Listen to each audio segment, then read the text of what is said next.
మన తండ్రి అయిన దేవుని నుండి మన ప్రభువైన యేసుక్రీస్తు నుండి కృపయు సమాధానము మీకు ఎల్లరికీ కలుగును గాక. ఆమేన్. దయచేసి కూర్చుందాం.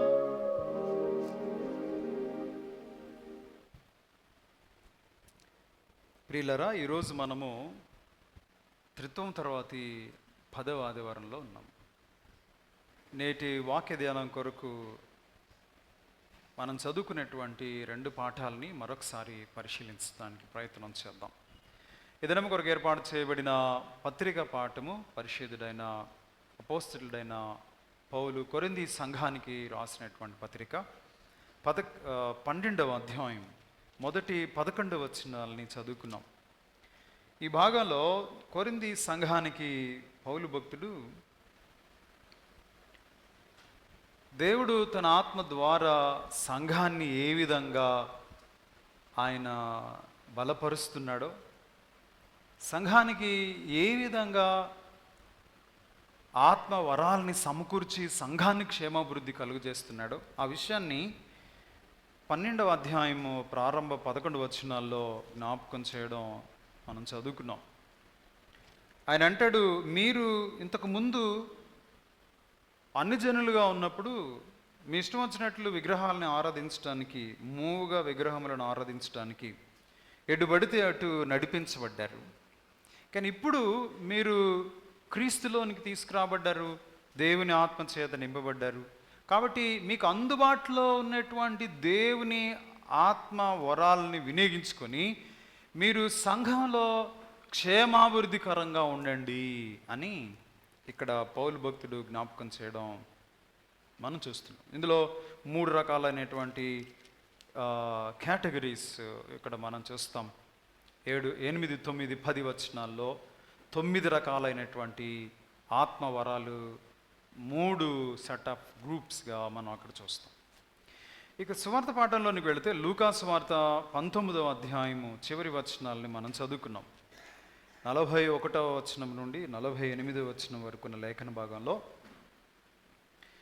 యేసుక్రీస్తు ప్రభువారు ఆయన మట్లాదివారం తరువాత, వాస్తవానికి మట్లాదివారం తరువాత ఆయన యెరూషలేము పట్టణాన్ని చూసి చాలా బాధపడ్డాడు. కన్నీళ్లు విడిచుచు, అక్కడ రాయబడింది ఆయన ఏడ్చుచు. 41వ వచనం, దాని విషయమై ఏడ్చి నీవును ఈ నీ దినమందైనను సమాధాన సంబంధమైన సంగతులను తెలుసుకుని ఎడల నీకెంతో మేలు, కానీ ఇప్పుడు అవి నీ కనులకు మరుగు చేయబడి ఉన్నవి. అదేంటంటే ప్రభువు నిన్ను దర్శించిన కాలం నీవు ఎరుగుకుంటివి కనుక ఒకరోజు శత్రువులు నీ చుట్టూ గట్టుగడతారు, నిన్ను అరికడతారు, నీలో నీ పిల్లలతో కూడా నిన్ను సమూలంగా నేలమట్టం చేస్తారు. కాబట్టి ఆ దినం వస్తుంది, ఆ రోజున రాయి మీద రాయి నిలో పడకుండా పడద్రోయబడేటువంటి సమయం ఒకటి వస్తుంది. సో ప్రభు ఇలాగా రాబోయే దినాల్లో యెరూషలేముకు సంభవించేటువంటి పరిస్థితులను గురించి ఆయన హెచ్చరించడం మనం చూస్తూ ఉన్నాం. ఆయన దేవాలయంలోనికి వెళ్ళి దేవాలయం లోపల క్రయ విక్రయాలు చేస్తున్నటువంటి వారిని చూచి, నా మందిరం ప్రార్థనా మందిరం అనబడుతుంది, కానీ మీరు దాన్ని దొంగలుగా చేశారని వారిని వెళ్ళగొట్టను ఆరంభించినట్లుగా మనం 45వ వచనం నుండి 47వ వచనం వరకున్న లేఖన భాగం చూస్తాం. ప్రధాన యాజకులు, దేవాలయం పెద్దలు, శాస్త్రులు యేసుక్రీస్తు ప్రభు వారిని నాశనం చేయడానికి చూస్తున్నారట. సమయం కోసం వేచి చూస్తూ ఉన్నారు. కానీ జనులందరూ కూడా ప్రభువుని వెంబడించడం చూసి వారు ఏమి చేయాలో తెలియక మౌనంగా ఉండిపోయారట. ఈ 2 లేఖనాల ద్వారా నా ప్రియమైన దేవుని బిడ్డలారా, ప్రభు దర్శించిన కాలమును గురించి కొద్ది నిమిషాలు ఈరోజు మనం ధ్యానించడానికి ప్రయత్నం చేద్దాం. ప్రభువు దర్శించిన కాలం అర్థం చేద్దాం. దయచేసి తల్లు వంచుతాం. పరిశుద్ధుడు అయిన మా తండ్రి, మహోన్నతుడా, ఆశ్రయ దుర్గమా, మా విమోచకుడా, మీ ఘనమైన శ్రేష్టమైన నామను బట్టి మీకు వందనాలు చెల్లిస్తూ ఉన్నాం. ప్రభువా, మరొకసారి నీ ప్రియకుమారుడైన యేసుక్రీస్తు నామం పేరిట నీ పాదాల చెంతకు వస్తూ ఉన్నాం. ఇప్పటి వరకు నిన్ను స్తుతించి ఘనపరుస్తూ వచ్చాం. మా స్తుతులపైన మీరు ఆసీనులై ఉన్నారని మేము నమ్ముతూ ఉన్నాం. ప్రభా, చదవబడిన లేఖన భాగంలో ఉన్న శ్రేష్టమైన సంగతులు మేము గ్రహించలాగిన మీరు మాకు అనుగ్రహించిన మా అవగాహన జ్ఞానాన్ని విశాలపరచండి. నాతోనూ ఈ స్థలంలో ఉన్న మా అందరితో మాట్లాడి మహిమ పొందమని వేడుకుంటూ ఉన్నాం. ప్రభా, నీ పక్షంగా ఈని బిడ్డలు ముందు నిలబడుతూ ఉండగా మీ చేతుల సాధనంగా నన్ను వాడుకొనమని నేను తగ్గించుకుంటూ మిమ్మల్ని హెచ్చిస్తూ క్రీస్తు యేసు శ్రేష్టమైన నామంలో వినయంతో ప్రార్థించి వేడుకొనిచున్నాము తండ్రి, ఆమేన్. ప్రభునందు ప్రియమైన దేవుని సంఘము, దేవుని బిడ్డలారా, ఈరోజు మనము త్రిత్వం తర్వాతి 10వ ఆదివారంలో ఉన్నాం.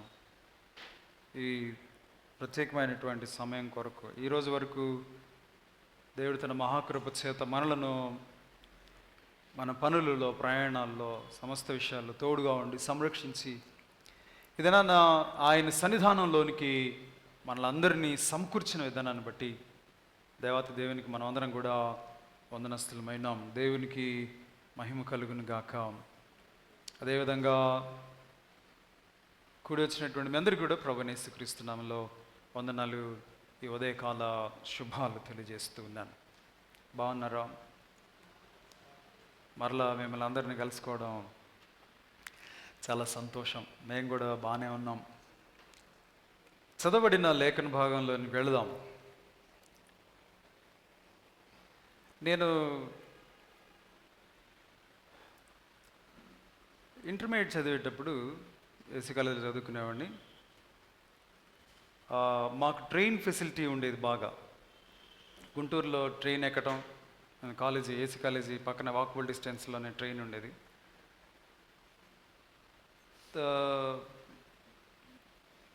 ఎర్లీ మార్నింగ్ ట్రైన్, ఈవినింగ్ ఒక ట్రైన్ ఉండేది. చక్కగా ఇంటి మీద మనసు పడినప్పుడల్లా టపామని ట్రైన్ ఎక్కేవాళ్ళం, ఇంటికి వెళ్ళేవాళ్ళం. ఇంటికి వెళ్ళగానే జనరల్గా మీ పిల్లలు ఇంటికి వచ్చారనుకోండి, మీరేం అడుగుతారు?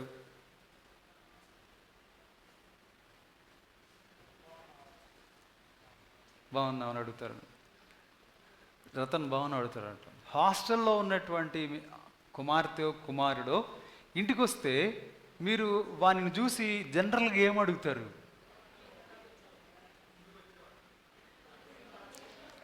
ఎలా వచ్చావు, ఎంతసేపు అవుతుంది వచ్చి అని చాలా ఎక్సైట్మెంట్తో అడుగుతారు. మా నాన్నగారు ఏం అడిగేవాడు అంటే, యారా ఎందుకు వచ్చా అనేవాడు.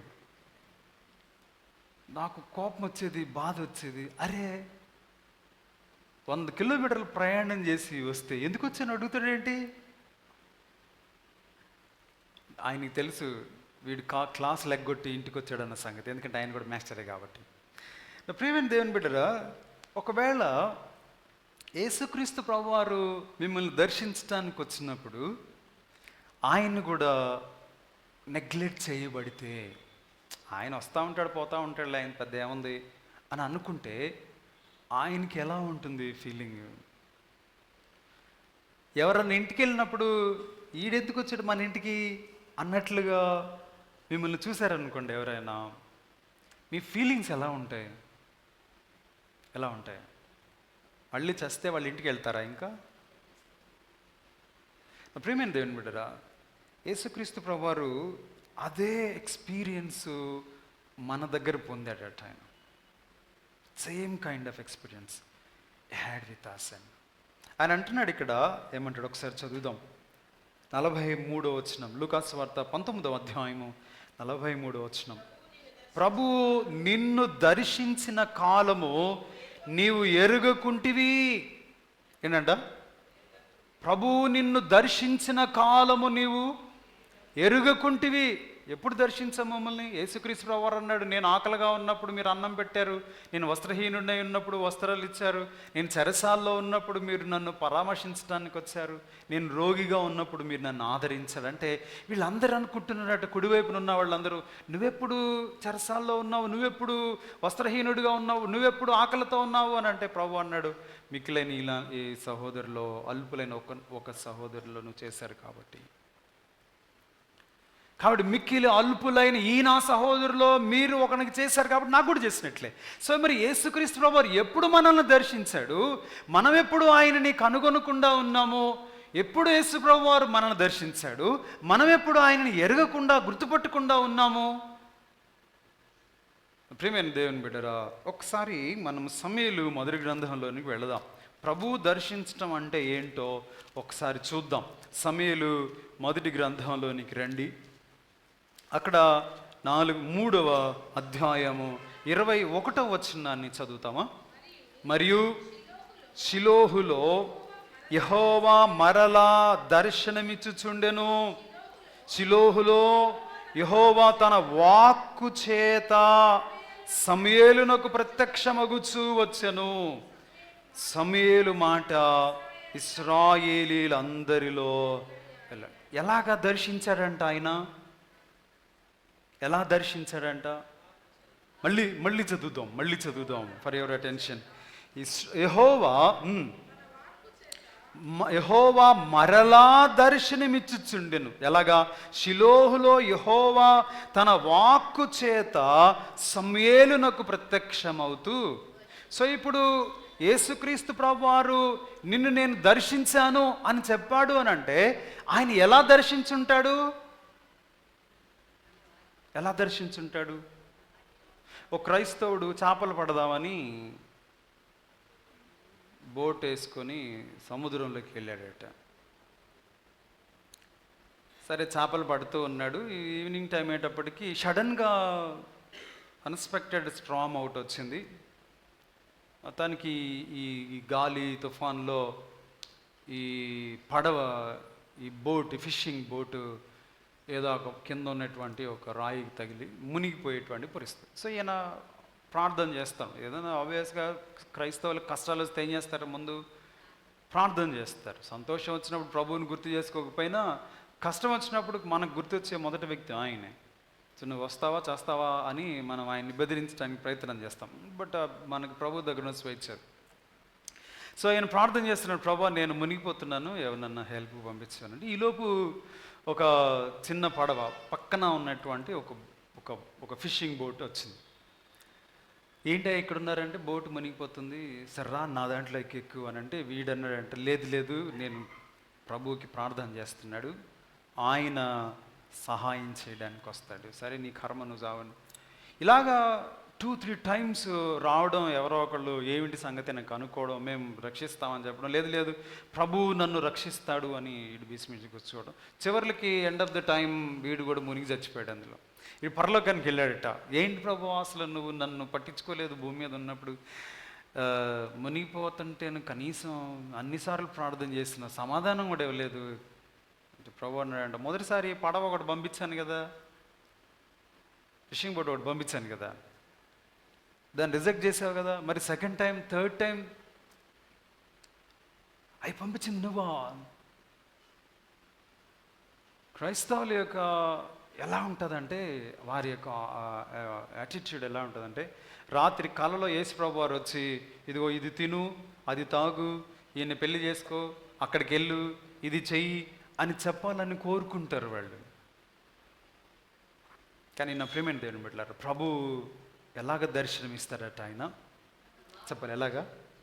మరలా షిలోహులో తన వాక్కు చేత ఆయన దర్శనమిస్తూ వచ్చాడట. ఒకవేళ ఈ దినాన్న ఇలాగా దేవుని సన్నిధిలో కూర్చొని దేవుని వాక్యాన్ని వింటున్న నువ్వు ఆలోచించాల్సింది ఏంటంటే, దేవుడు ఈ దినాన్న తన వాక్ ద్వారా నన్ను దర్శిస్తున్నాడు అని ఆలోచన చేయాలి. అంతేగాని మాస్టర్ గారు నా మీద సెటైర్లు వేశాడు, మమ్మల్నే చూసి మాట్లాడుతున్నాడు, వాస్తవమే, అది కూడా వాస్తవమే. ఇప్పుడు సేవకులు మిమ్మల్ని గద్దించకపోతే, బయటికి వెళ్తే ఎవరన్నా గద్దిస్తే ఊరుకుంటారా? మీరు ఊరుకుంటారా? ఇక్కడికి వచ్చి కాసేపు చక్కగా పాటలు పాడుకొని పలహారాలు తీసుకొని వెళ్ళిపోవడం కోసం కాదు కదా. దేవుని వాక్యం అనేటువంటిది నిన్ను గద్దించకుండా, నిన్ను హెచ్చరించకుండా, బుద్ధి చెప్పకుండా ఉన్నట్లయితే అది దేవుని వాక్యం అవ్వదు కదా. సో నా ప్రియమైన దేవుని బిడ్డరా, యేసుక్రీస్తు ప్రభువారు అంటున్నాడు, నేను నిన్ను దర్శించిన కాలమున నీవు ఎరగకుంటివి. ఎందుకు వాళ్ళనే ప్రత్యేకించి ప్రొద్దుగూకులు పదే పదే దర్శిస్తూ ఉన్నాడు? యేసు ప్రభువారు కూడా, ఓ కొరాజీనా, బెత్సాయిదా, ఓ కపెర్నహోమా, నీలో చేయబడినటువంటి అద్భుతాలు తూరు సీదోన్లోనో లేక సొదొమ గొమొర్రాల్లో చేసుంటే వాళ్ళు ఎప్పుడో గోనెపట్ట కట్టుకొని మారు మనసు పొంది ఉండేవారు. ఎందుకు ప్రతిసారి పొద్దుగూకులో ప్రభువారు ఇశ్రాయేలు జనాంగం దగ్గరికి వెళ్తున్నాడు? ఎందుకు వారినే దర్శిస్తూ ఉన్నాడు? ఏంటి కారణం? ప్రేమైన దేవుని బిడ్డరా, ఒకటి, he wants to fulfil his promise. ఆయన ఇశ్రాయేలు జనాంగముకి ఇచ్చినటువంటి వాగ్దానమును ఆయన నెరవేర్చాలనుకుంటున్నాడు. అందుకని మాటి మాటికి దేవుడు వారిని దర్శిస్తున్నాడు. ఆ వాగ్దానం నెరవేర్చబడడం ద్వారా సమస్త భూమి ఆశీర్వదించబడుతుంది. ఒక్క ఇశ్రాయేలు జనాంగము వాళ్ళ జీవితాల్లో దేవుడు చేసిన వాగ్దానం నెరవేర్చబడితే అది మొత్తం ప్రపంచమంతా ఆశీర్వదించబడడానికి కారణమవుతుంది. ఎందుకు అనంటే ఆ వాగ్దానంలో ఉన్నటువంటి ఆశీర్వాదం అలాంటిది. చూడండి ఒకసారి మీరు ఆదికాండం 12వ అధ్యాయంలోనికి రండి. ఆదికాండం 12వ అధ్యాయంలోనికి రండి. ఒకసారి 2-3 వచనాలను చదువుదాం.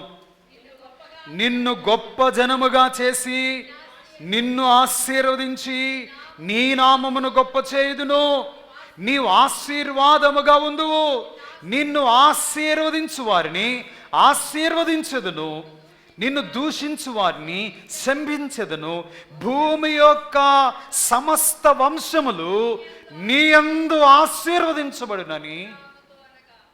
ఏంటంట?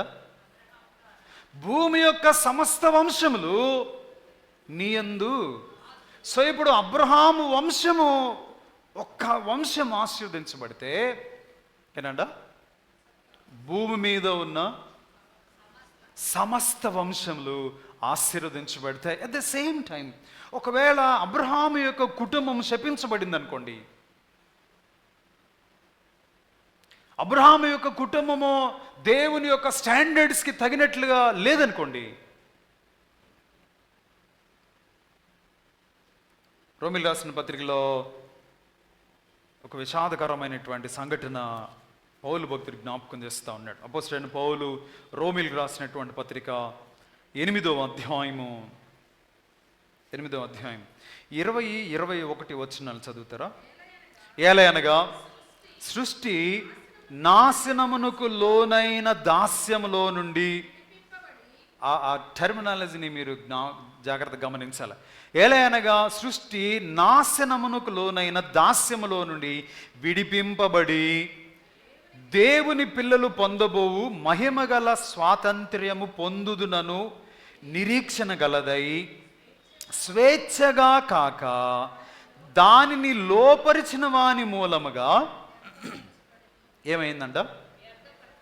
దానిని లోపరిచిన వాని మూలంగా వ్యర్థపరచబడింది. ఆయన అంటున్నాడు, సృష్టి ఎక్కడుందంట? ఇప్పుడు నాశనమునకు లోనైన దాస్యములో ఉంది. గమనించాలి, ఈ సృష్టి నాశనమునకు లోనైన దాస్యంలో ఉంది. సో ఇది దాస్యంలో ఉండడానికి, అంటే ఇది జైలు, ఫర్ ఎగ్జాంపుల్ ఇది జైల్లో పెట్టబడింది. ఈ జైల్లో పెట్టబడిన దాన్ని చివరికి తీసుకెళ్ళి అగ్నిగుండంలో తగలబెడతారు, లేకపోతే ఉరిశిక్ష వేస్తారు. సో ఉరిశిక్ష వేయడం కోసం జైల్లో పెట్టబడింది అని చెప్తున్నాడు. నాశనమునకు లోనైన దాస్యములోకి తీసుకెళ్ళబడింది. ఎలాగా? ఇంత అందమైనటువంటి సృష్టి ఇది నాశనమునకు లోనైన దాస్యంలోకి ఎలా వెళ్ళిపోయింది అని అంటున్నాడు, ఇది స్వేచ్ఛగా కాక దానిని లోపరిచిన వాని మూలముగా వ్యర్థపరచబడింది అంటున్నాడు. సో అది స్వేచ్ఛగా తనంతట తాను అది పాడైపోలేదు, అది ఎందుకు పాడైపోయింది, అది ఎందుకు నాశనంలోనికి వెళ్ళిపోయిందని అంటే, దానిని దేవుడు ఎవరికైతే ఇచ్చాడో ఆయన మూలమున ఈ సృష్టి అంతా కూడా నాశనం చేయబడింది. వింటున్నారా? అర్థమవుతుందా? సో మీరు నాకు మీ బైక్ ఇచ్చారు, పాస్టర్ గారు మీరు బైక్ లేదనుకుంటా కదా, ఇది కొన్ని రోజులు వాడుకోండి, మీరు బైక్ కొన్నదాకా. మీరు నాకు ఆ బైక్ ఇచ్చారు, లేకపోతే కారు ఇచ్చారు వాడుకోమని. నేను దాన్ని తీసుకెళ్ళి డివైడర్ గుద్దాను, అది ఇప్పుడు షెడ్లో ఉంది. ఇప్పుడు మీ కారు ఎలా పాడైపోయింది చెప్పాలి? మా కారు పాడైపోలేదండి, మా ఇంట్లో ఉందని అంటారా? అనుకోండి సార్. మీ కారు ఎందుకు పాడైంది? అది షెడ్లోకి ఎందుకు వెళ్ళింది? మీరు నాకు ఇచ్చారు, ఇది పాస్టర్ గారు తీసుకెళ్ళి డివైడర్ గుద్దాడండి అందుకని పాడైపోయింది అని చెప్తారు ఎవరన్నా అడిగితే. సో ఇప్పుడు ఈ సృష్టి అంతా కూడా ఈ నాశనమునకు లోనైన దాస్యములోనికి ఎవరి ద్వారా వెళ్ళిందంటే, అయ్యా ఆదాము ఇదిగో ఈ సృష్టి అంతటి నీ చేతికి అప్పగిస్తున్నానంటే ఈయన ఏం చేశాడంటే దాన్ని పాడు చేసి కూర్చున్నాడు. సో ఇప్పుడు అబ్రహాము యొక్క సంతానానికి దేవుడు ఒక వాగ్దానం చేశాడు, నిన్ను ఆశీర్వదిస్తాను, నువ్వు భూమి మీద ఉన్నటువంటి సమస్త జనాంగాలకి నువ్వు ఆశీర్వాదకరంగా. ఒకవేళ అబ్రహాము కుటుంబం చెడిపోయింది అనుకోండి కదా, జనులు ఆశీర్వాదం అనేది ఆలస్యం అవుతూ ఉంటుంది. ఇది గమనించండి. అందుకనే మాటి మాటికి దేవుడు వారిని బాగు చేస్తూ ఉన్నాడు, వారిని దర్శించి ఏదో ఒకటి చేయడానికి ప్రయత్నం చేస్తూ ఉన్నాడు వాళ్ళని. ఇశ్రాయేలు జనాంగం అంటున్నారు మేము రాం అంటున్నారు వాళ్ళు. యెషయా గ్రంథం మొదటి అధ్యాయము, యెషయా గ్రంథం మొదటి అధ్యాయం 4వ వచనం చదువుతారా? పాపిష్టి జనమా, దోషభరితమైన ప్రజలారా, దుష్ట సంతానమా, చెరుపు చేయు పిల్లలారా, మీకు శ్రమ, వారు యెహోవాను విసర్జించి ఉన్నారు, ఇశ్రాయేలు యొక్క పరిశుద్ధ దేవుణ్ణి దూషింతురు, ఆయనను విడిచి తొలగిపోయి ఉన్నారు. గమనించండి, ఆశీర్వాదకరముగా ఉండాల్సినటువంటి ఈ జనాంగము ఎలా అయిపోయిందట? పాపిష్టి జనం అయిపోయిందట, దుష్ట జనాంగం అయిపోయిందట, దోషభరితమైన ప్రజలు అయిపోయారట, చెరుపు చేయి పిల్లలు అయిపోయారట. అందుకనే ఏదో ఒక విధంగా వాళ్ళని బాగు చేద్దాం. ఆయన రాజుల రూపంలో వచ్చాడు, యాజకుల రూపంలో వచ్చాడు, న్యాయాధిపతుల రూపంలో వచ్చాడు, ప్రవక్తల రూపంలో వచ్చాడు. ఎవరి మాట వినడం లేదు. చివరికి ప్రేమైన దేవుని బిడ్డలారా, ఆయన తన కుమారుని రూపంలో ఆయన కూడా వచ్చాడు. యోహాను సువార్త మొదటి అధ్యాయం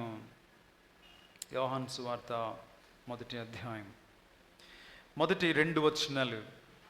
ఆది యందు వాక్యముండెను, వాక్యము దేవుని యొద్ద ఉండెను, వాక్యము దేవుడై ఉండెను, ఆయన ఆది యందు దేవుని యొద్ద ఉండెను, సమస్తమును ఆయన మూలముగా కలిగెను, కలిగినదేది ఆయన లేకుండా కలగలేదు. సమస్తము ఆయన మూలముగా కలిగింది. ఏ వ్యక్తి ద్వారా అయితే సమస్తము సృష్టించబడిందో ఆ వ్యక్తి గురించి ఈ వాక్యం మాట్లాడుతుంది. ఈ వ్యక్తి ఈ సమస్తాన్ని సృష్టించినటువంటి వాడు, సమస్తమునకు మూలమైనటువంటి వాడు. కింద మీరు 11వ వచనంలోనికి చూద్దాం. 11వ వచనం, ఆయన తన స్వకీయుల యొద్దకు వచ్చెను, ఆయన స్వకీయులు ఆయనను. చివరికి ఆయనే వచ్చాడట. ఆయన తన స్వకీయుల దగ్గరికి వచ్చాడు. ముందు ఆ రాజులను పంపించాడు, యాజకులను పంపించాడు, న్యాయాధిపతులను పంపించాడు, ప్రవక్తలను పంపించాడు. ఎవరి ద్వారా దేవుడు వారిని దర్శించిన, హెబ్రీ పత్రిక 1వ అధ్యాయంలో ఆయన అంటాడు, పూర్వకాలమందు నానా సమయంలో నానా విధములుగా ప్రవక్తల ద్వారా మాట్లాడిన దేవుడు, మన పితరులతో మాట్లాడిన దేవుడు ఈ యుగములంతమందు కుమారుని ద్వారా ఆయన మనల్ని దర్శించాడు. ఆయన తన స్వకీయుల దగ్గరకు వచ్చాడు, కానీ ఆయన స్వకీయులు ఆయనని ఏం చేయలేదట? అంగీకరించలేదు. అందుకనే యేసు ప్రభు వారు ఇంత ధైర్యంగా, ఇంత కటువుగా లూకాసు వార్త 19వ అధ్యాయంలో ఏమంటున్నాడు? 43వ వచనంలో, ప్రభువు నిన్ను దర్శించిన కాలము నీవు ఎరుగకుంటివి. అర్థమైందా? ఎందుకు పదే పదే దేవుడు వారిని దర్శించాలనుకుంటున్నాడు అని అంటే, వారి మీదనే, ఆ ఒక్క ఫ్యామిలీ మీదనే, ఆ ఒక్క జనాంగం మీద, ఆ ఇశ్రాయేలు జనాంగం మీదే మొత్తం భూమి మీద ఉన్న సకల వంశముల ఆశీర్వాదం ఆధారపడి ఉంది. వాళ్ళు ఎన్నిసార్లు సరిచేయాలని ప్రయత్నం చేస్తున్నా వాళ్ళు మాత్రం అవ్వట్లేదు. చివరికి తానే స్వయంగా వారిని దర్శించారు. ఇప్పుడు ఆయనను కూడా వారు అంగీకరించారు. ప్రభు వారు అంటున్నాడు, జరిగేది ఏంటి? ఇక లేదు, ఇక మీకు దర్శించటాలు ఏమీ లేదు. The revolution of God ended with Jesus Christ. దేవుని యొక్క ప్రత్యక్షతలు అనేటువంటివి ఇశ్రాయేలు జనాంగానికి యేసుక్రీస్తు ప్రభువుతో ముగిసిపోయినాయి. ఇంకొకసారి ఆయన వస్తే వీళ్ళ సంగతి ఆయన తేల్చేటువంటి సమయం అది. అయితే ఈ రిజెక్షన్కి వచ్చినటువంటి ఫలితం ఏంటంటే, ఒకసారి కింద ప్రభు చెప్తున్నాడు 43వ వచనం, నీ శత్రువులు నీ చుట్టూ గట్టుగట్టి ముట్టడి వేసి అన్ని ప్రక్కల నిన్ను అరికట్టి నీలోనున్న నీ పిల్లలతో కూడా నిన్ను నేల కలిపి నీలో రాతి మీద రాయి నిలిచి ఉండనీయని దినములు వచ్చునని. ఏనంట? There is a time ahead. రాబోయే రోజుల్లో ఒక సమయం ఉంది నీకోసం. ఆ రోజున శత్రువులు అందరూ వస్తారు, నీ చుట్టూ గట్టు కడతారు, నిన్ను కట్టడి చేస్తారు, నీలో నీ పిల్లలను కూడా మట్టి గరిపిస్తారట. ఆ రోజున రాయి మీద రాయి ఉండకుండా పడద్రోసేటువంటి సమయం వస్తుంది. అప్పుడు ఏమైంది? యాక్చువల్లీ ఇది బైబిల్ గ్రంథంలో ఎక్కడ కూడా మెన్షన్ చేయబడలేదు. ఈ వచనాలు ఎక్కడ నెరవేర్చబడ్డాయి అన్నటువంటి విషయాలు ఎక్కడ కూడా మెన్షన్ చేయబడలేదు. మత్తయి సువార్త 24-25 అధ్యాయాల్లో కూడా ఇవే విషయాల గురించి ప్రభువారు శిష్యులు అడిగిన ప్రశ్నకి సమాధానం చెప్తాడు. ఇవన్నీ ఎప్పుడు జరుగుతాయి, నీ రాకడకు సూచనలు ఏంటి అన్నప్పుడు వీటన్నిటి గురించి మత్తయి సువార్త 24-25 అధ్యాయాల్లో ప్రభు మాట్లాడుతూ వచ్చారు. అయితే అవి ఎలా జరిగినట్లుగా మనకి ప్రకటన గ్రంథంలో అలుగారుకలుగా మాట్లాడారు తప్ప హిస్టారికల్గా ఇందులో మెన్షన్ చేయలేదు. కానీ ఎర్లీ చర్చ్ హిస్టరీ మీరు చూస్తే, కృత నిబంధన ప్రారంభ క్రైస్తవ సంఘ చరిత్రను కనుక మీరు చూస్తే, క్రీస్తు శకం 70వ సంవత్సరంలో రోమ్ని నీరో అనే చక్రవర్తి పరిపాలన చేస్తూ ఉన్నాడు. ఈయన దగ్గర వెస్పేషియస్ అనేటువంటి ఒక మంచి సైన్యాధిపతి. అందరి కళ్ళు యెరూషలేం మీదే. యెరూషలేంను స్వాధీనం చేసుకుంటే మొత్తము పాలస్తీనా దేశం మొత్తాన్ని స్వాధీనం చేసుకోవచ్చు. ఇప్పుడు కూడా అదే కదా తలకాయ నొప్పి. ఇప్పుడు ప్రజెంట్ సినారియో అదే కదా. గాజాని స్వాధీనం చేసుకోవాలనేటువంటిది ఇస్రాయేల్ యొక్క ఆలోచన, దాన్ని ప్రొటెక్ట్ చేసుకోవాలని పాలస్తీనా ఆలోచన. సో మొత్తానికి ఏదో ఒకటి తెలుస్తారు రేపు మాకు. యెరూషలేంను స్వాధీనం చేసుకోవాలనేటువంటిది రోమా ప్రభుత్వం యొక్క చిరకాల వాంఛ. వాళ్ళు పరిపాలన చేస్తున్నారు, వాళ్ళ అండర్టేకింగ్లోనే ఉంది. బట్ దాన్ని కంప్లీట్గా క్యాప్చర్ చేయాలనేటువంటిది వీళ్ళ ఆలోచన. అక్కడ సద్దూకయ్యలు అనేటువంటి ఒక బ్యాచ్, హేరోదీలు సద్దూకయ్యలు అనేటువంటి ఒక బ్యాచ్ ఉన్నారు. సో వీళ్ళు యెరూషలేం యొక్క దేవాలయాన్ని, ఆ పరిశుద్ధ పట్టణాన్ని ప్రొటెక్ట్ చేసుకుంటూ వస్తున్నారు. They are political people.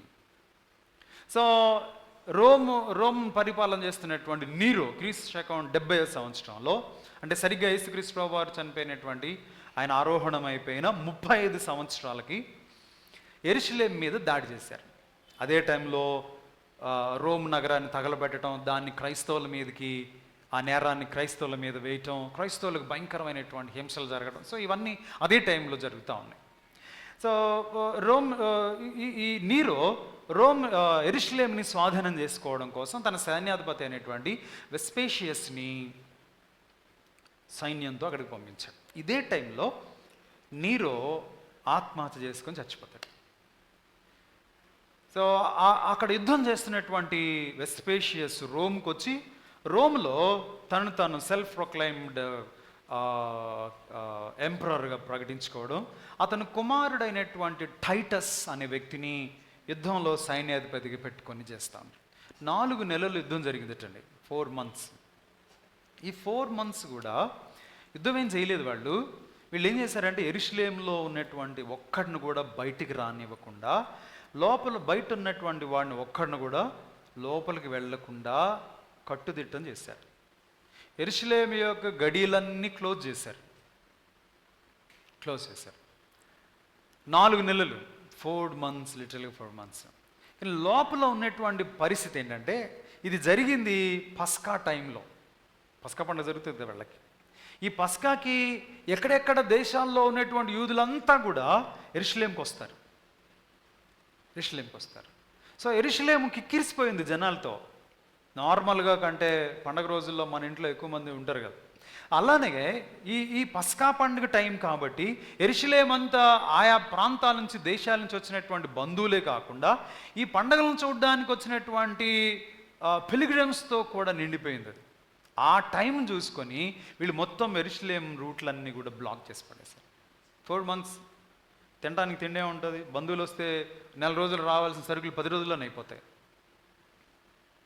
1 నెల చూస్తారు, 2 నెలలు చూస్తారు. యూసీబీఎస్ అనేటువంటి ఒక జూయిష్ హిస్టోరియన్ ఏం రాస్తారంటే, ఆకలికి తట్టుకోలేక తల్లులు పిల్లల్ని వండుకుతున్నారట. ఈరోజు మీ పిల్లోడిని వండుకు తిందాం, రేపు మా పిల్లోడిని వండుకు తిందాం. ప్రేమైన దేవుని బట్టి చివరికి దాన్ని పట్టుకొని అందులో ఉన్నటువంటి జూయిష్ పీపుల్ సిలువేసి చంపారట. సిలువేసి ఎంతమందిని తెలుసా? 11 లక్షల మందిని సిలువేసి చంపారట. జోసెఫస్ అనేటువంటి ఒక జూయిష్ హిస్టోరియన్ ఏం రాస్తాడంటే, సిలువ కొయ్యలో నాటడానికి స్థలము లేనంతగా యూదుల్ని సిలువేసి చంపారట. సిలువ కొయ్యలు తయారు చేయడానికి కట్టెలు దొరకనంతగా సిలువేసి చంపారట. అంతేకాదు, ఆ రోజున వాళ్ళకున్నటువంటి యెరూషలేము దేవాలయము సమూలంగా ధ్వంసం చేయబడింది. ఒక గోడ మాత్రం మిగిలింది. అందుకనే యెరూషలేము యాత్రకు వెళ్ళిన వాళ్ళందరూ కూడా ఆ ఏడుపులో గోడ అని ఒకటి ఉంటుంది. ఒకవేళ మీరు ఎవరైనా వెళ్ళొచ్చి ఉంటే అక్కడ కూడా తీసుకెళ్తారు మిమ్మల్ని. యూదులు ఇప్పటికీ అందులో చీటీలు పెట్టి దాని ఎదుట మోకరించి ప్రార్థన చేస్తూ ఉంటారు. ఆ ఒక్క గోడ మిగిలింది. ప్రియమైన దేవుని బిడ్డరా, యేసుక్రీస్తు ప్రభువారు చెప్పినటువంటి ఈ ప్రవచనం చరిత్రలో అక్షరాల నెరవేర్చబడటం అనేటువంటిది ఈరోజు మనం చూస్తూ ఉన్నాం. అక్కడ దేవాలయం లేదు, ది డోమ్ ఆఫ్ రాక్ అనేది ఏదో ఉంది ఇప్పుడు అక్కడ. ప్రియులరా, ప్రభు అంటున్నాడు ఇదంతా ఎందుకు జరిగింది అని అంటే, ఆయన అంటున్నాడు, ప్రభువు నిన్ను దర్శించిన కాలము నువ్వు ఎరుగుకుంటివి గనుక నీ శత్రువులు నిన్ను చుట్టూ గట్టుగట్టి ముట్టడి వేసి అన్ని పక్కల నిన్ను అరికట్టి నీలోనున్న నీ పిల్లలతో కూడా నిన్ను నేల కలిపి నీలో రాతి మీద రాయి నిలవనీయకుండా నీ దిలములు వచ్చునని చెప్పాడు. క్రీస్తు శకం 70 సంవత్సరంలో లిటరల్గా this is happen to the Jerusalem. ప్రేమైన దేవుని బిడ్డరా, 1946 వరకు దేశ దిమ్మరులుగా బ్రతికారు వాళ్ళు. ఇదంతా ఎందుకు జరిగింది? ఇదంతా జరగడానికి కారణం ఏంటి అని అంటే, ప్రభు అంటున్నాడు, ఎన్నోసార్లు ఆయన నిన్ను దర్శించాడు కానీ నువ్వు దాన్ని గ్రహించలేకపోయావు, నువ్వు దాన్ని అంగీకరించలేకపోయావు. ఆయన నిన్ను దర్శించిన కాలమును నువ్వు ఎరగకుంటివి.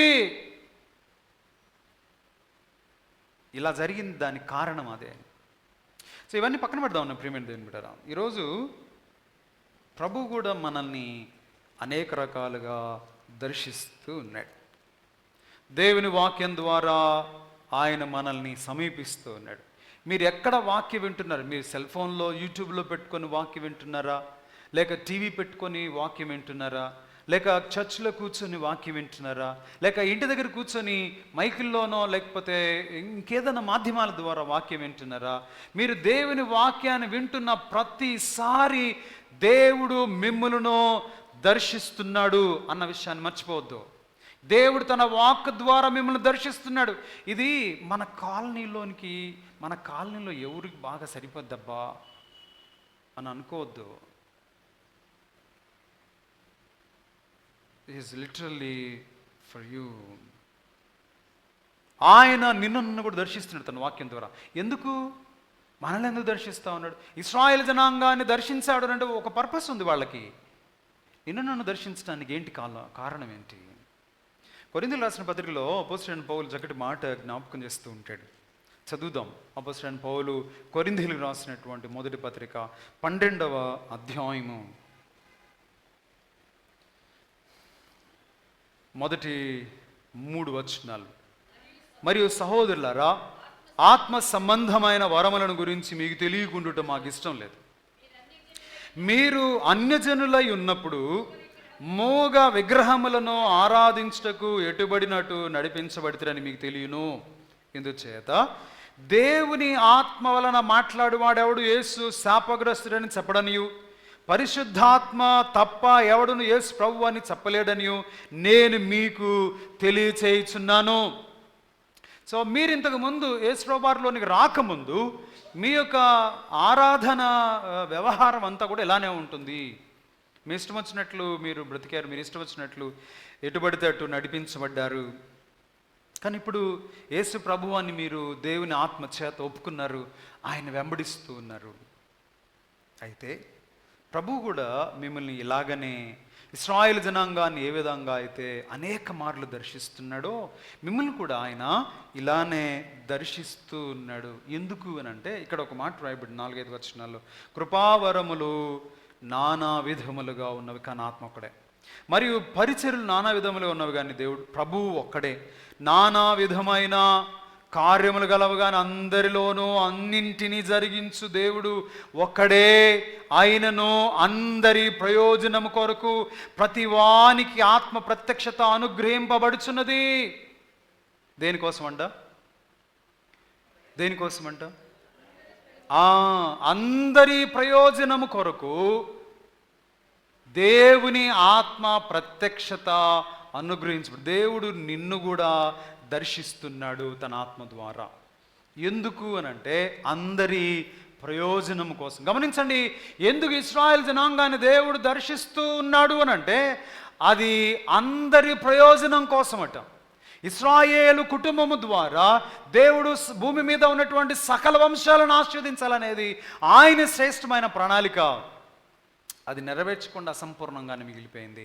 కానీ ఇప్పుడు యేసుక్రీస్తు ప్రభువారి ద్వారా ఆయన నిన్ను నన్ను తన పిల్లలుగా చేసుకుని, అనగా నిన్ను నన్ను ఒక నూతనమైనటువంటి ఇశ్రాయేలుగా చేసుకున్నాడు.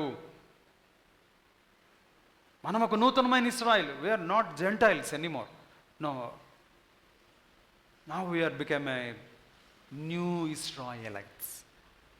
ఈ మాట ఎఫెసీయులకు రాసిన పత్రికలో పౌలు భక్తుడు జ్ఞాపకం చేస్తూ ఉన్నాడు. చదువుదాం ఒకసారి. ఎఫెసీయులకు రాసినటువంటి పత్రిక, అపోస్తలుడైన పౌలు ఎఫెసీయులకు రాసిన పత్రిక 2వ అధ్యాయము 14వ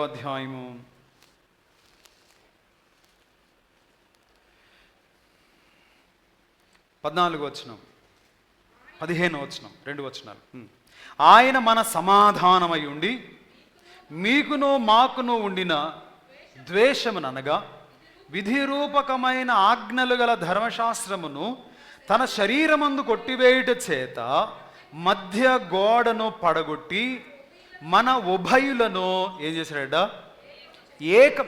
there is no Jewish and there is no Gentiles. ఇక్కడ మీరు గమనించాలి, యూదులని కానీ లేకపోతే అన్యులని కానీ ఆ భేదం ఇప్పుడేమీ ఈ ఉభయులను ఏకం చేశాడట. అక్కడ రాయబడింది, మన మధ్య గోడ పడగొట్టి మన ఉభయులను ఏకము చేసెను. ఇంకా ఇట్లు సంధి చేయొచ్చు ఈ ఇద్దరిని తనయందు ఒక నూతన పురుషునిగా సృష్టించి ఏం చేశాడట? ఈ ఇద్దరిని కూడా, ఏ ఇద్దరిని? ఇశ్రాయేలీలను, అన్యజనాంగాన్ని, ఈ ఇద్దరిని కూడా ఆయన యందు ఒక నూతనమైనటువంటి సృష్టిగా చేశాడు. అదే నూతన ఇశ్రాయేలు. Now we are become new generation Israelites. ప్రియమైన దేవుని బిడ్డరా, ఇప్పుడు నిన్ను నన్ను కూడా ఆ ఇశ్రాయేలు స్థానంలో ఉంచాడు. అందుకనే మళ్ళా నిన్ను నన్ను నీకు నాకు ఆయన ఆత్మ ప్రత్యక్షతను ఇస్తున్నాడట. సో వాళ్ళకేమి ఇచ్చాడో కాసేపు ప్రక్కన పెడదాం. బట్ నీకు నాకు ఏమి ఇవ్వాలనుకుంటున్నాడో, ఎందుకు ఇవ్వాలనుకుంటున్నాడో ఇక్కడ మనం కొరింథీయులకు రాసిన మొదటి పత్రిక 12వ అధ్యాయంలో చదువుకున్నాం. అందరికీ ఏమంట, ఆయనను అందరి ప్రయోజనం కొరకు ప్రతివానికి ఆత్మ ప్రత్యక్షతను అనుగ్రహించుతున్నది. సో ఇప్పుడు నిన్ను బట్టి నీ పక్కన కూర్చున్నటువంటి వ్యక్తిని ఆశీర్వదించాలనేది దేవుని ఉద్దేశం. దయచేసి గమనించండి. నిన్ను బట్టి నీ పక్కన కూర్చుని ఎవరున్నారు, అటుపక్క ఇటుపక్క చూడండి ఒకసారి, చూసుకోండి ఎవరున్నారు. ఎవరు లేరు పక్కన. పోనీ ముందు వాళ్ళని వెనక పక్క మట్ట కూర్చోపోయినా ముందు వెనక కూర్చున్నారు. నిన్ను బట్టి నీ ప్రక్కన ఉన్నటువంటి వ్యక్తులను ఆశీర్వదించాలన్నట్ట దేవుని ఉద్దేశం. అక్కడ రాయబడిన 7వ వచనంలో అందరి ప్రయోజనం కొరకు ప్రతివానికి ఆత్మ ప్రత్యక్షత అనుగ్రహింపబడుచున్నది. ఎలాగా ఆయన ఏం చేస్తున్నాడంటే, నిన్ను నన్ను, ప్రభువును అంగీకరించినటువంటి నిన్ను నన్ను, మారు మనసు పొంది పాపక్షమాపణ నిమిత్తం బాప్తిసం పొంది దేవుని ఆత్మ చేత నింపబడినటువంటి నిన్ను నన్ను ఆయన దర్శించి ఏం చేయాలనుకుంటున్నాడంటే, నీకు కొన్ని ప్రత్యేకమైనటువంటి తలాంతులు ఇవ్వాలనుకుంటున్నాడు. ఇక్కడ కూర్చున్న మన సంగతి, మనకి ఒక ప్రత్యేకమైనటువంటి తలాంతులు ఇవ్వాలనుకుంటున్నాడు. ఇక్కడ మొత్తం 9 రకాలైనటువంటి తలాంతులు ఉన్నాయి. ఈ 9 రకాలు 3 కేటగిరీస్ ఉంటాయి. అందులో మొదటి కేటగిరీలో ఇవి 8, 9, 10 వచనాల్లో మీరు చూడొచ్చు. 8, 9, 10 వచనాలు నేను చెప్తాను, మీకు అర్థమయ్యే విధంగా నేను చెప్తాను. అందులో 9 ఉంటాయి. ఒకసారి చదువుదాం, పోనీయండి, కానీ మీరు చదవండి, తర్వాత చెప్తాను. 1 బుద్ధివాక్యము, జ్ఞానవాక్యము, విశ్వాసము, స్వస్థపరచు వరము, అద్భుత కార్యాలు చేయు శక్తి, ప్రవచన వరము, మరి ఒకరికి ఆత్మల వివేచన, నానావిధ భాషలు మాట్లాడడం, భాషల అర్థం చెప్పడం. సో మొత్తం ఎన్ని వచ్చినాయి? 9 వచ్చినాయా? Very good, wonderful. ఈ విశ్వాసం ద్వారా చాలామంది అగ్ని జ్వాలలను ఆర్పేశారట, ఖడ్గదారులను తప్పించుకున్నారట, రాజ్యాలను జయించారట. కొంతమంది ఈ విశ్వాసం ద్వారా శ్రమలను కూడా సహించారట. శ్రమలను సహించడానికి కూడా విశ్వాసం కావాలి. ప్రకాష్ అన్న ఆయన ఎవరైనా చనిపోయిన తర్వాత వెలుగులోనికి వస్తారు, చనిపోకముందు అసలు ఎవరిని పట్టించుకో మనం. ఆయన చాలామంది క్వశ్చన్ చేశారు. 32 సంవత్సరాల నుండి ఆయన కిడ్నీ ఫెయిల్యూర్తో బాధపడతా ఉన్నాడు. అన్న ప్రసంగాలు చాలా అద్భుతంగా ఉంటాయి. సో నా కాలేజ్ డేస్లో నుంచి తెలిసి ఆయన మాకు ఇన్స్పిరేషన్ కూడా ప్రకాష్ అన్న. 32 సంవత్సరాల నుండి మీ దేవుడు స్వస్థపరిచేవాడైతే ఎందుకు తగ్గించలేకపోయాడు? దానికి ప్రకాష్ గారు ఇచ్చిన సమాధానం ఏంటంటే, రోగం తగ్గిపోయిన తర్వాత దేవుని కోసం బ్రతకడం చాలా ఈజీ, కానీ రోగం ఉండి కూడా ప్రభు కోసం నిలబడడం అనేదే దాట్ ఈజ్ ఫెయిత్ఫుల్ క్రిస్టియానిటీ. అదొక క్రైస్తవుడు మాత్రమే చేస్తాడు. నువ్వు తగ్గిస్తే నీ దగ్గరకు వస్తానన్నవాడు ఆయనకు అవసరం లేదు. నా ప్రియమైన దేవుడు, విశ్వాసం కావాలి. దానికి విశ్వాసం కావాలి. విశ్వాసము ద్వారా అనేక మంది రాజ్యాలను జయించిన వాళ్ళు ఉన్నారు, ఖడ్గాలను తప్పించుకున్న వాళ్ళు ఉన్నారు, అగ్నిజ్వాలను ఆర్పినటువంటి వాళ్ళు ఉన్నారు, విశ్వాసం ద్వారా శ్రమలను సహించినటువంటి వాళ్ళు కూడా ఉన్నారు. ఆ విశ్వాసం కూడా, నీ బలమైన విశ్వాసం నీ కుటుంబానికి, నీ సంఘానికి ఆశీర్వాదం. సో అందులో రెండోది ఏంటంటే స్వస్థపరిచేటువంటి వరం, మూడోది అద్భుతాలు చేసేటువంటి వరం. స్వస్థపరిచేటువంటి వరం అనేటువంటిది సాధారణంగా సేవకులకే ఉంటుంది అనేది ఒక తప్పుడు ప్రచారం. స్వస్థతావరం కలిగినటువంటి దైవ సేవకులు అని మీరు పాంప్లెట్లు చూసుంటారు. స్వస్థతావరం కలిగిన విశ్వాసి అని ఎప్పుడన్నా విన్నారా? ఎందుకని అది కేవలం పాస్టర్ గారికి మాత్రమే ఇచ్చేటువంటి వరం. అది సేవకులకి లేదా?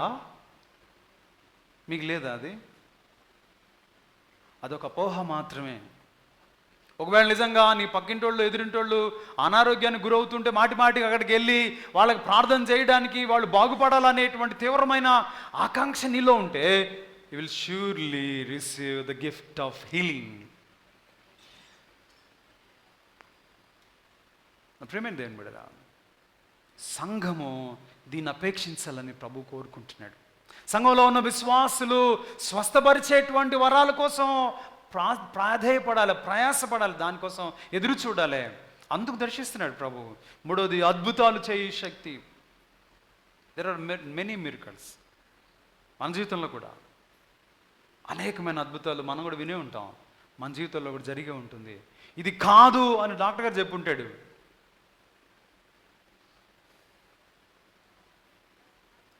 కానీ ఎస్ అది అవుతుంది అని ప్రభు చెప్పిన సందర్భాలు చాలా ఉన్నాయి. ప్రేమైన దేవుని బిడ్డలారా, ఇది రెండో కేటగిరీ. విశ్వాసము, స్వస్థపరిచే వరం, అద్భుతాలు చేయి శక్తి. ఈ మూడు పవర్ గిఫ్ట్స్, శక్తివంతమైనటువంటి వరాలు. ఇవి నీకు నాకు ఇవ్వాలనేది దేవుని ఉద్దేశం. మూడో కేటగిరీ ఏమిటంటే వీటిని రెవల్యూషన్ గిఫ్ట్స్ అంటారు. రెవల్యూషన్, ప్రత్యక్షత వరాలు. అందులో మొదటిది భాషలు మాట్లాడటం.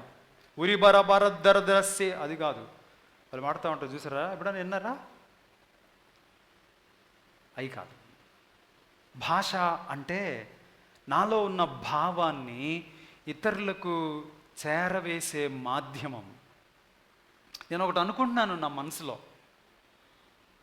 మీరు చాలా అందంగా ఉన్నారని చెప్పాలనుకుంటున్నాను. మీరు చాలా అందంగా ఉన్నారనేది నా భావన. ఇప్పుడు దాన్ని ఎలా వ్యక్తపరుస్తాను?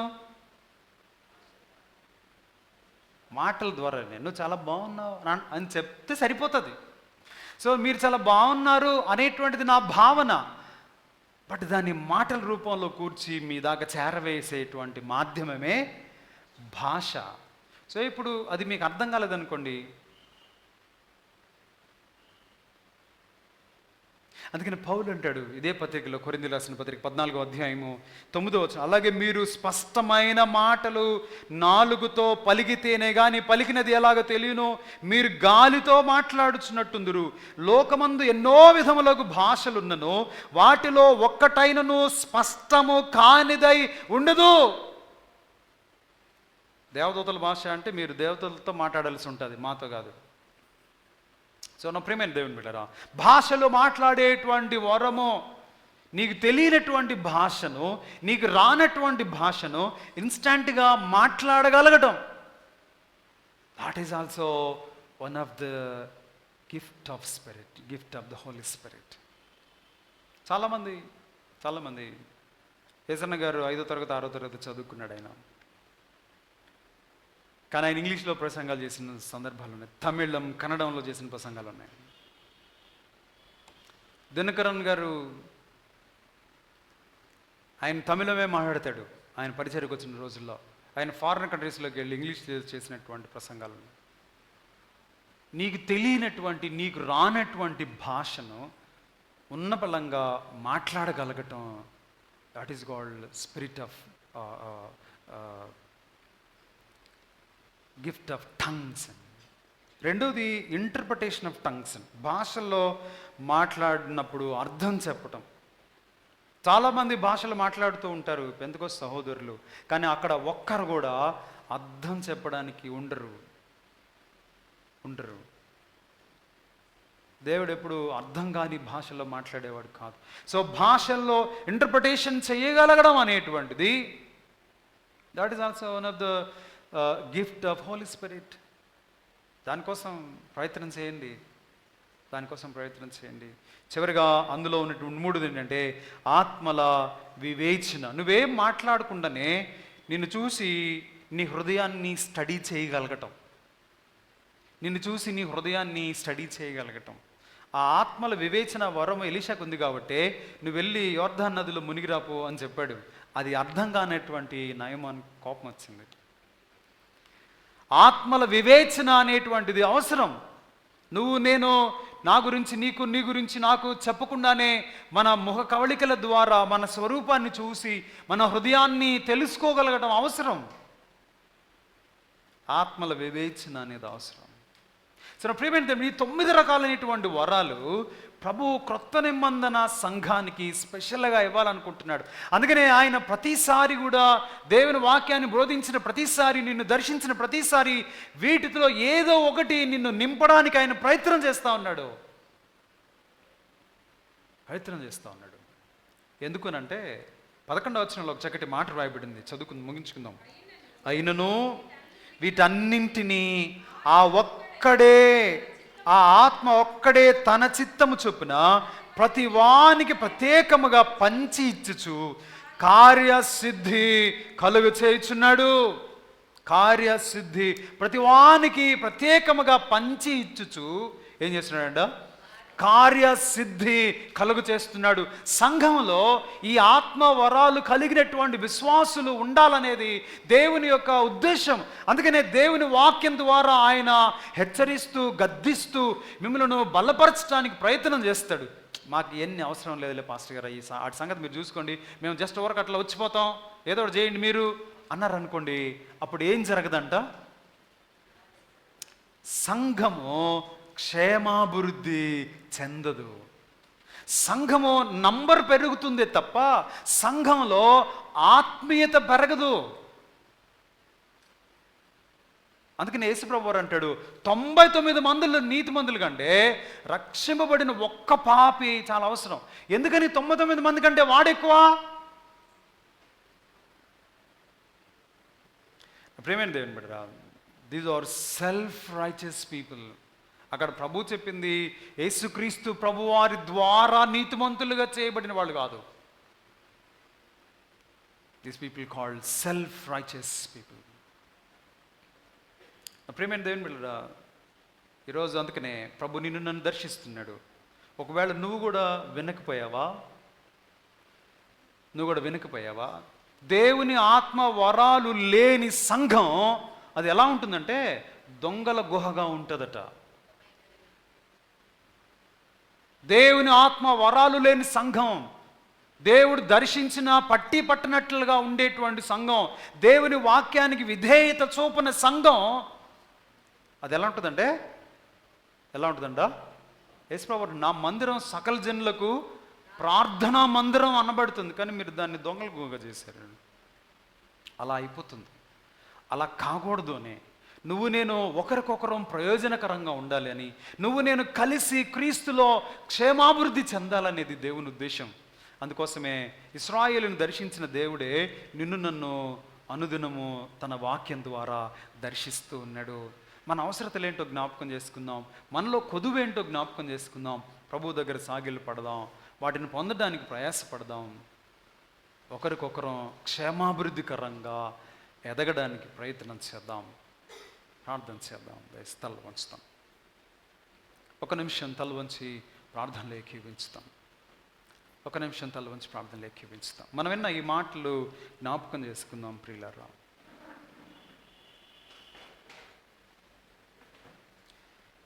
దేవుని ఆత్మ వరాలు కలిగినటువంటి సంఘంగా ఉండాలని, తద్వారా మనం ఒకరికొకరం క్షేమకరంగా ఉండాలని, తద్వారా సంఘం అంతా క్షేమాభివృద్ధి చెందాలని ఆయన ఆశపడుతున్నాడు.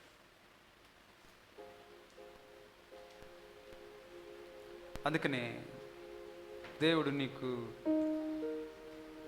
ఈ శ్రేష్టమైనటువంటి తలాంతులతో నిన్ను నింపాలని ఆశపడుతున్నాడు. బుద్ధివాక్యము కలిగినటువంటి వ్యక్తిగా, జ్ఞానవాక్యము కలిగిన, విశ్వాసము కలిగిన, స్వస్థపరచు, అద్భుతాలు చేయు శక్తి కలిగినటువంటి వారు, ప్రవచనాలు చెప్పగలిగిన వారుగా, భాషలు మాట్లాడేవారుగా, భాషలకు అర్థం చెప్పగలిగిన వారుగా, ఆత్మల వివేచన కలిగినటువంటి విశ్వాసంగా ఉండాలని ఆయన ఆశపడుతున్నాడు. ఇంతకు మనం ఎలా ఉండాలని అనుకుంటున్నాం?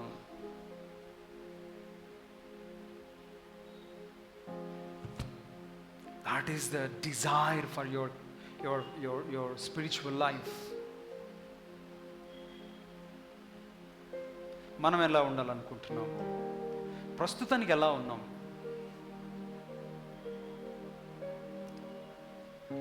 దేవుడు వారిని శిక్షించాడు, వాళ్ళ కనీసం గుర్తుపట్టకుండా అయిపోయింది నీ పరిస్థితి. అందుకనే